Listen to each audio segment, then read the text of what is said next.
Bournvita vs Complan. நான் தான் போன்விட்டா. அப்புறம் நான் தான் காம்ப்ளான். யாருக்கு போன்விட்டா பிடிக்குமோ இந்த வீடியோக்கு லைக் பண்ணிட்டு சேனலை சப்ஸ்கிரைப் பண்ணிட்டு கமெண்ட் பாக்ஸ்ல போன்விட்டான்னு அப்படியே கமெண்ட் பண்ணிருங்க. அப்புறம் யாருக்கு காம்ப்ளான் பிடிக்குமோ இந்த வீடியோக்கு லைக் பண்ணிட்டு சேனலை சப்ஸ்கிரைப் பண்ணிட்டு கமெண்ட் பாக்ஸ்ல காம்ப்ளான் கமெண்ட் பண்ணுங்க. ஓகே, இந்த ரெண்டு பேர்ல யாரு பெஸ்ட் பாத்துறோம் வாங்க.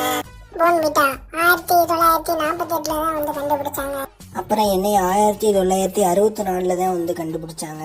என்னைய வந்து 2 to 5 வயசு வரை வேணாலும் என்னைய குடிக்கலாம். அப்புறம் என்னைய வந்து 2 to 6 வயசு வரை என்னைய குடிக்கலாம். என்னை அதிகமா பால்ல கலக்கி தான் குடிப்பாங்க. அப்புறம் என்னையும் பால்ல கலக்கி தான் குடிப்பாங்க. போன்விட்டால வந்து 32.2 கிராம் சுகர் இருக்கு. அப்புறம் காம்ப்ளான்ல வந்து 29 கிராம் சுகர் இருக்கு. போன்விட்டாவை கேட்பரி கம்பெனி தான் வந்து தயாரிக்கிறாங்க. அப்புறம் காம்ப்ளான ஸ்வீடஸ் வெல்னஸ் கம்பெனி தான் வந்து தயாரிக்கிறாங்க. ஓகே, இந்த ரெண்டு பேர்ல உங்களுக்கு யாரு பிடிக்கும் கீழே கமெண்ட் பாக்ஸ்ல கமெண்ட் பண்ணிட்டு அப்படியே நம்ம சேனலை வந்து மறக்காம சப்ஸ்கிரைப் பண்ணிக்கோங்க.